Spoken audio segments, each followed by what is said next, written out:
So good morning. It's a wonderful day out here. In order to understand my audience better, how many of you are web developers? Raise your hands. Okay. And how many of you are mobile developers? Okay. And how many of you have less than 5 years of experience? And how many of you have more than 5 years of experience? Okay. And how many of you have played Angry Bird game in the past 1 week? Okay. I used to love this game. In fact, was crazy about it. So addictive. Unlocking stages used to be a rage in my friend circle. Then somehow I lost interest in the game. I ran into it again some time ago while cleaning my house. It was an Angry Bird plush toy. Out of curiosity, I searched for it and found most of the news around it very negative. The brand has lost 73% of profit in a year or two. In fact, if you look around, you will find a lot of companies who used to be epic and then they fell apart in a very short span of time.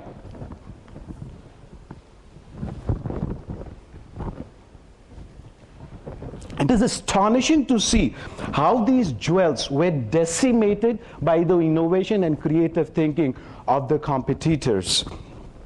There is no doubt about it. In fact, this trend is because of the technology advancement that we are seeing in our time. In fact, the average lifespan of a Fortune 500 company these days is 15 years. It used to be 30 years in 90s.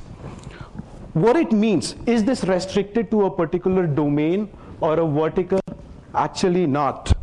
In a recent letter to shareholders, the CEO of JP Morgan wrote to shareholders warning them about the disruptive innovation happening in the banking space led by the startups. It's so indeed true.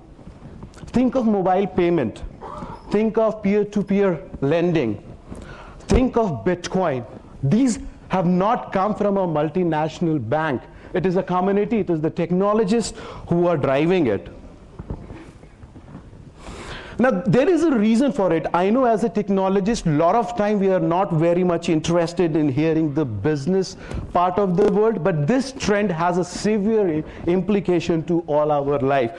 Think about it for a moment. In order to remain competitive and relevant, the market has been flooded with thousands and thousands of technology. This is just a snapshot of it, which I took like hours to filter it. I did not take into consideration all the popular projects which are out there on the GitHub, right? If this sea of technology was not sufficient, we technologist developers are being threatened by another trend. The advancement in machine learning is now causing a lot of automation of tasks and activities which earlier used to be in the domain of humans, right? You can think of this as just as a marketing hype or something which is just going to be very specific to the industrial unit, but my friend, sorry, they're really here. I don't know how many of you have heard of this platform, the grid.io. Their business is to simplify the website development process, right? There are tons of custom software which kind of offers this sort of functionality where you create your template, but still most of the existing software rely a lot on a human to make the final decision. The grid.io aims to remove the human out of web development. They analyze the content and then make thousands of mundane design decisions. They can adjust your palette, they can adjust your contrast, they can adjust the layout as well of your page by analyzing the content. You can imagine my emotion when I thought about the challenges of being a developer. But is that all bad around? Actually, it's not. There are a few companies who are really doing well. They have been able to disrupt the market with their innovative thinking. The question And definitely you can add your favorite company in this list. The question that we need to ask and understand, what sort of talent is driving these innovation and mind-blowing products? In one of his interviews, Steve Jobs claimed that the success of Apple is because of its talent. What sort of talent he was referring to? Personally, I would like to be part of that group who are visionaries, who are able to take their ideas forward. In order to understand the talent and the kind of solution they come up with, we need to understand from where the technology solution or softwares come from. There is a gentleman named Philip Kruchten, if I'm pronouncing it correctly. So he came up with this hypothesis that most of the solution that we create will mostly fall into one of these categories.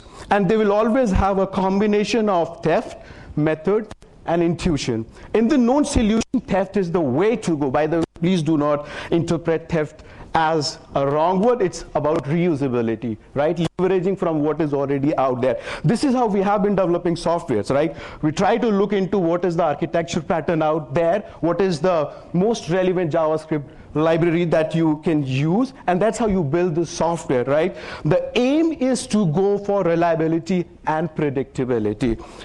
In the new solution, there is very less to steal from. It is an area which has not been explored much. You leverage your imagination, you rely on your intuition to come up with things which have not been done before. You come up with products, services, applications that is not there out yet. Don't you think this is the innovation zone? If you think about it, this whole solution, the new solution, is the type of solution which various successful companies are leveraging to come up with the innovation product. In order to build the skill for new solution type, we still need to navigate through this technology maze. Sorry, I don't have a formula which I can share you which will help you learn all these technologies, but I can definitely offer you a frame that would help you make sense of this sea of technology. We call this personality a X-shaped person. And in fact, this is how we see our architects, technologists in Sapient Nitro. Essentially what it says, beyond your technology or technical capability, you also need to have a right-brained mind. Don't you think this is a creative technologist? Because the moment you combine your left brain and right brain, you are into a zone where you are coming up with newer and mind-blowing solutions. I know as a technologist, at times we do not appreciate the design or the creative discipline. We need to do. This is really very important. We all talk about agility. We all talk about prototyping, but it is a shame that we do not use actually prototyping in our communication, in our software development process. I know this may sound rhetorical to you. That's why I would like you to meet one of my colleagues who is a creative technologist, Harry Sampson. He should be sitting out here or maybe at the booth. So this guy was an electrical engineer, and then he moved on to become an electronic engineer, a champion, a maker at heart, knows his stuff. Along with hardware, he really understands the networking piece and has a design sense. This guy literally uses prototype to communicate his ideas. If you have not seen the booth, or in case have you seen, this is the prototype. The picture that you see on the right-hand side is the prototype of the wall made from paper and wood. In order to make sure that you understand the frame, this is one of the wonderful visualization I have ever seen about a creative technologist. People at the back, are you able to read it? Just raise your hands. Okay, cool. So this is essentially, it is a combination. It is an X-shaped person who has the brain of a software developer, has an eye of a visual designer, heart of an artist, and guts of a hacker. And these are the creative technologists who are creating the new solution type. I know and I want you to learn more about experienced technologists, and hence there are two ways of learning more about the experienced technologists. There are sessions from my colleagues. It's a treat to hear them. Aniket Bhatnagar, Sajan John, and Praveen Bohra. They will be deep diving in some aspects of the creative technologists. And second is our Sapient Nitro booth. It's an interactive installation where you can actually create your journey from where you are in order to become a creative technologist. I want to wrap my presentation with an imagination of a music player by a creative technologist.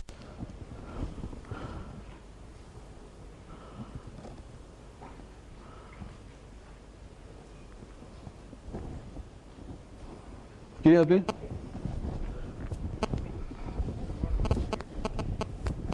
Second last slide. It's not, the video is not. Can you play the video on the second last?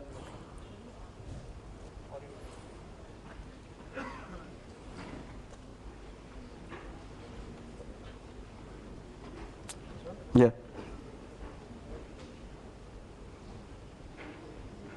On the booth, and I would encourage you to come over to attend the sessions of my colleagues. Thank you.